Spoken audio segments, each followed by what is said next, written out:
Welcome back to Wrestling Flash. If you are new, be sure to like and subscribe for more wrestling content. Without wasting any time, let's get into today's video.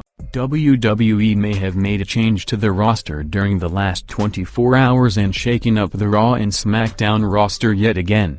Only weeks after the WWE draft, although the draft took place only 2 weeks ago, WWE is changing their roster once again. As a part of the WWE draft, Otis was separated from his girlfriend Mandy Rose, who was moved to Raw permanently, and his tag team partner Tucker, who was also moved to Raw.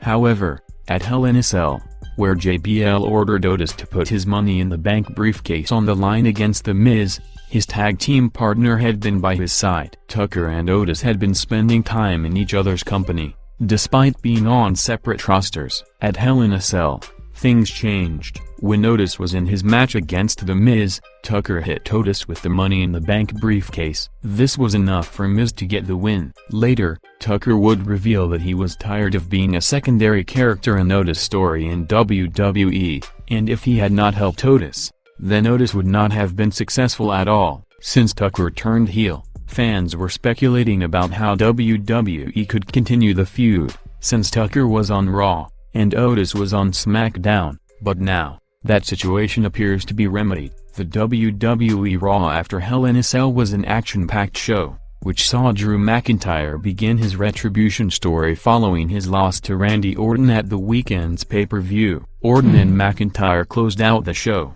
with the former WWE champion attacking and assaulting Randy Orton. The show ended with the two brawling, while The Fiend made a brief appearance as well. Randy Orton and Drew McIntyre continued their brawl following WWE Raw, and the Scottish psychopath did everything in his power to get revenge. Some parts of the world saw more of the brawl even after Raw went off the air, as a Twitter user posted more visuals of the fight. McIntyre landed a few lofty blows to Orton in the brawl and even used a pen to Orton's eye. During the fight on top of the Raw commentary table, Drew McIntyre attacked Orton on Raw during the Moment of Bliss segment between Alexa Bliss and Randy Orton to close out the show. Orton escaped the former champion's clutches before the lights went out and The Fiend appeared behind him. Randy Orton then went back to the ring where he brawled with Drew McIntyre again to end the show.